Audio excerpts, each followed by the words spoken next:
Refrigeration के बारे में बात की।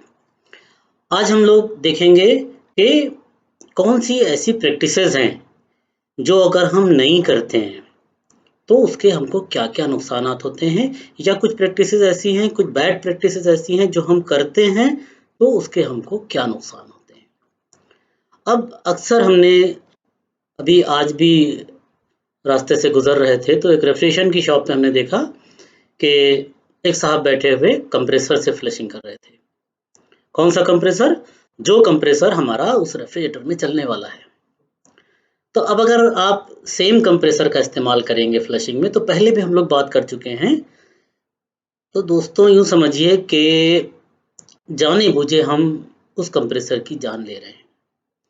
क्योंकि अगर 1 सेकंड भी चलेगा तो कम से कम 2 ml पानी हवा से खींच लेगा। 1 मिनट मतलब 60 सेकंड में 2850 बार आगे पीछे होता है पिस्टन। 5 सीसी का पिस्टन होता है। 14,220 सीसी हवा को आगे पीछे खींचकर कंप्रेस कर देता है। कंप्रेस करने से हवा अपना पानी छोड़ देती है, और जब एयर अपना पानी कहाँ छोड़ेगी? कंप्रेसर के हेड पे छोड़ेगी।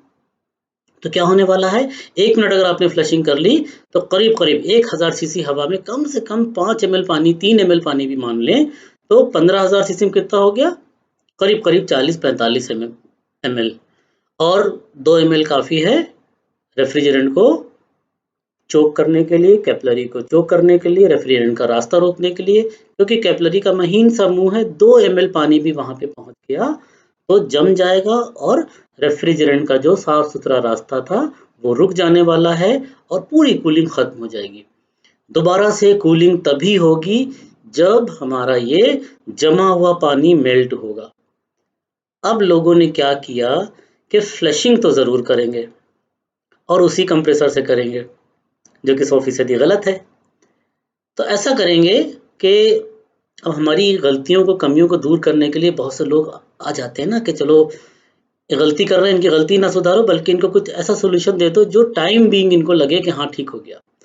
तो क्या किया उन्होंने कि हमको ग्रेन्यूल्स दे दिए, हमको कैप्सूल दे दिए एंटी मॉइस्चर के। अब 100% ये एंटी मॉइस्चर आपको, आपके सिस्टम को नुकसान पहुंचाने वाला है।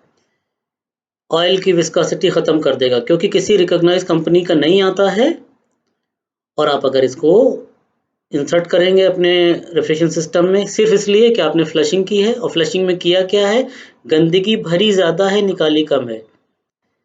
10 ग्राम जब भरते हैं तो 1 ग्राम निकलती है।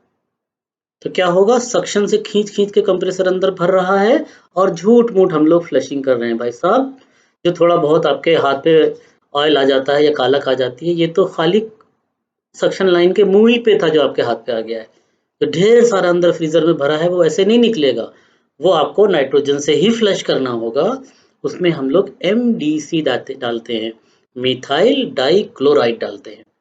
ये अंदर जाके ऑयल को मेल्ट कराता है, फिर फ्रीज़र को बाहर निकालते हैं, कैपिलरी को अलग करते हैं, वहाँ से प्रेशर डाल के उलट के पलट के तब जाके उसमें से गंदगी निकलती है, अगर गंदगी इकट्ठा है तो। और 100 में इक्का-दुक्का 1 या 2% ही फ्रीज़र चोक होते हैं, तो उसको फ्रीज़र को रिप्लेस करके नया फ्रीज़र लगा दिए, वो फ्रीज़र लाके अपनी वर्कशॉप पे फ्लश कर लीजिए। जो लोग कंप्रेसर से फ्लशिंग कर रहे हैं, एक बार फिर से सुनिए, आप जाने-बूझे अपने सिस्टम की जान ले रहे हैं। मॉइस्चर तो रहेगा उसमें और सारी कमियाँ खराबियाँ पैदा करेगा। लोहे से टकराएगा तो ज़ंग पैदा करेगा, जहाँ-जहाँ जाएगा ऑयल के साथ मिक्स होके, वैक्स के साथ मिक्स होके स्लज बनाएगा, चिपचिपा पदार्थ बनाएगा, वो पूरे में जाके पूरी लाइफ को बर्बाद कर देगा। और कोई रिकॉग्नाइज्ड कंपनी कुछ बताते भी नहीं है, उस पर कोई मोहर भी नहीं लगी होती है कि ये एंटी मॉइस्चर क्या है। पता नहीं क्या है, प्योर अल्कोहल कोई कहता है, कोई कहता है मिथाइल डाइक्लोराइड है, क्या है।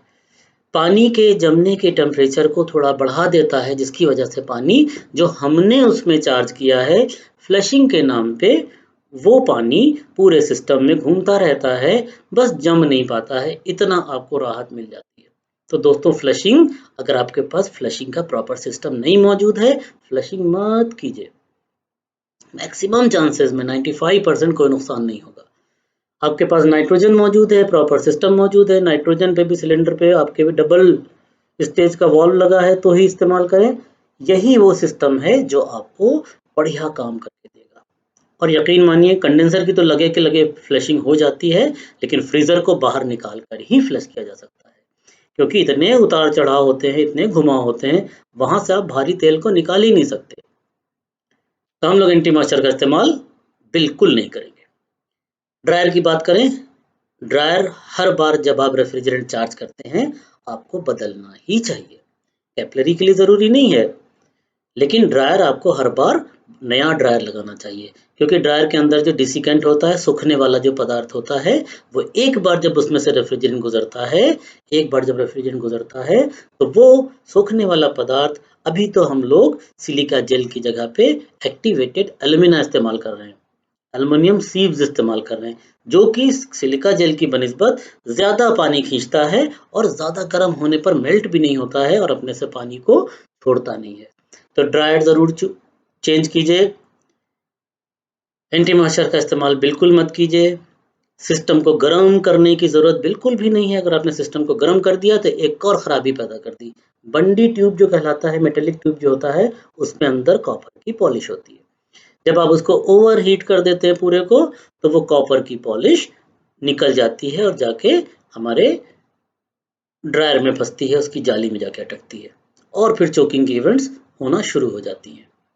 कैपिलरी को हमेशा कैपिलरी कटर से काटिए या महीन आरी से आप उसको घिस के और प्लायर से तोड़ लीजिए।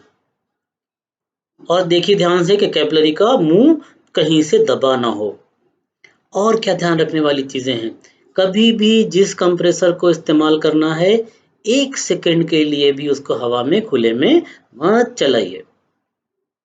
अगर आप उसको ज़रा सी अरे सर चला के देखेंगे इसको, ये काम करेगा नहीं करेगा, सब कंप्रेसर ज़रूर काम करेंगे। अभी मेरे पास एक मैसेज आया, यूट्यूब पर ही मैसेज आया कि कंप्रेसर प्रॉपर्ली स्टार्ट नहीं हो रहा है, उसको बाहर चला के देख रहे, बाहर चला के मत देखिए।